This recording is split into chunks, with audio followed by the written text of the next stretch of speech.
Hi guys, so let's have some fun. If you're into sublimation, this is how to shape an image to a curved latte sublimation template using Affinity Photo. Now it's done on the iPad, nice and easy, and in fact an iPad Mini 6. So it shows you how easy it really is. You don't need any big fancy equipment for this. So let's start. To begin, we'll create our image base. Now load your curved template into Affinity Photo. You'll find this on my website in the download section, the 12-ounce Latte mug. It's already there. There's a 17-ounce and a 20-ounce too, I believe. You may already have one of your own in any case. But there's our base. It's quite large, so pinch it in so you can see it all. There we go. Mind you, I've only got a very small iPad and I love it. But that's pinched in so I can see it all when I've got the layers panel and things like that open. Now we need to load your image. I'm just going to use a sunset image from the stock studio. Resize the image to be the same size as the template. Now I'll show you how to do that later on, towards the end. For now, let's not interrupt it. Now you must rasterize that image. Most important, it won't work unless you do. In other words, I've resized the image so it's exactly the same dimensions as the outline template beneath it. Exactly the same size as that. Now we want to be able to see the curved template behind the sunset. So select the layers property and reduce the opacity of the sunset by about 50%. That should do it. And you can just see the sunset, so you know where it is, you know what your image is, and there it is behind the curved template. Now add a vertical guide that will appear dead centre. This is handy later on when you're adjusting the boundaries. Just put it on there, leave it there, and it doesn't get printed or anything, so you don't need to worry about it. So now we can use the Filter Studio and the Mesh Warp tool. So go ahead, click on the filters and go down till you find the Mesh Warp tool. I scrolled it to the top of the list there to make it easy to spot for me and you. Your image, once you've pressed the Mesh Warp tool, will now be encompassed entirely by a border with grab handles, well dots actually, in each corner. You now need to draw those carefully into the outlines of the mug. It will deform and you'll think, but don't worry, it'll be all right in the end. You can see the white dot up in the corner that the arrow is pointing to.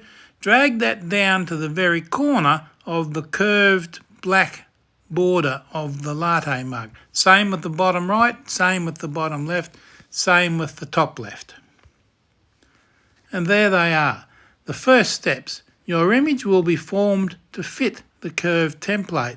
You can see I've dragged the dots down to the various corners. Now carefully drag the handles to line up along the black borders in the edge. Now you can see the left hand side is active, so there's a vertical handle there and a vertical handle at the top coming down about halfway, right on the edge of the image. They've got the little dots on the end and you carefully draw that towards the black line of the outline and it will straighten those curvy lines. Now to get the other side, just tap in the bottom right hand corner and the handles will show up there, and you do exactly the same thing. And there it is, your borders are lined up nicely there. To show the handles for each side, I think I just mentioned it, carefully touch the bottom corner of each side. Now position the handle buttons carefully on the black outlines so they're aligned. You can see that nicely there. Now for the magic.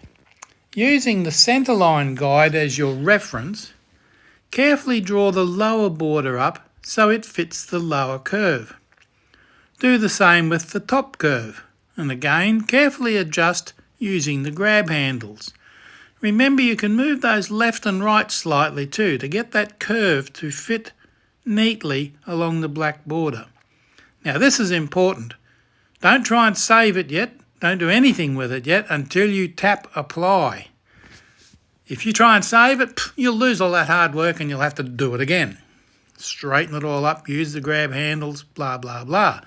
Remember to tap apply in the context toolbar. If you don't tap apply, you will lose your changes. How do I know this? I've done it 100 times. I always forget. Having tapped apply, I mentioned it again, now you can save it. When you wrap it around your mug now, the horizon will line up all the way around, just like it's supposed to. If you put an ordinary image on a curved latte tapered mug template, I bet you got a surprise because it was a very strange looking horizon wrapped around that mug. This will line up perfectly. Okay, so let's resize the next image. Here we go, we're going to do it again. Hide all layers except your template. This is where I show you how to cut your image to the exact size you need. So hide the original image, hide every image you've got there except the background, the outline. Drag in your cityscape from the stock studio and position it to your liking. Now I've got it sort of centred there, and you can still see my centre guide in the original image is showing through. That stays there. Guides stay there. They don't print, but they stay there so you can see what's going on.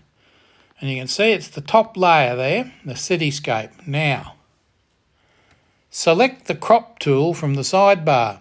Your image will be cropped nicely, exactly the right size, just what you want. Don't need to do anything else. Go to Documents and Export. Save it to Photos is the easiest. Export, Share and Save Image, and it will automatically go to Photos if you don't know that already. Now you can abandon that because you've finished with that little bit. Go back to the screen, hide the layer with the original cityscape on it, and place the new image, the crop of the original. And you can now actually delete the original if you like, because you don't need it anymore.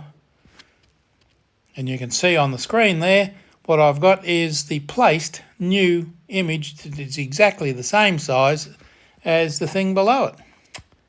Now, as in the first part, use the Mesh Warp tool in Filters to adjust the cityscape. Bring up the opacity to 100% and presto. Now when you wrap that around the mug, the buildings won't be curved, they'll be straight up and down all the way around the mug, just like they're supposed to be. I can tell you, wrap an uncurved image around the mug and you've got buildings leaning all awry.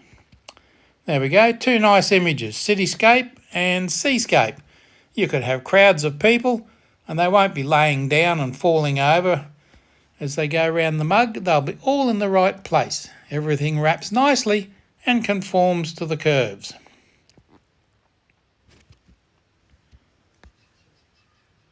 Thanks for watching. I hope you gained some ideas and insights for creating your own work in Affinity Designer. Well, Publisher, no. Oh, gee, I really got that wrong, didn't I? Affinity Photo. I've even written it incorrectly. Well, never mind. It's Affinity Photo. You can't do this in Affinity Designer, and you certainly can't do it in Affinity Publisher, but you can do it in Affinity Photo. So, please share the video with friends if you like the idea. I'm sure they'll appreciate it. Sharing is caring.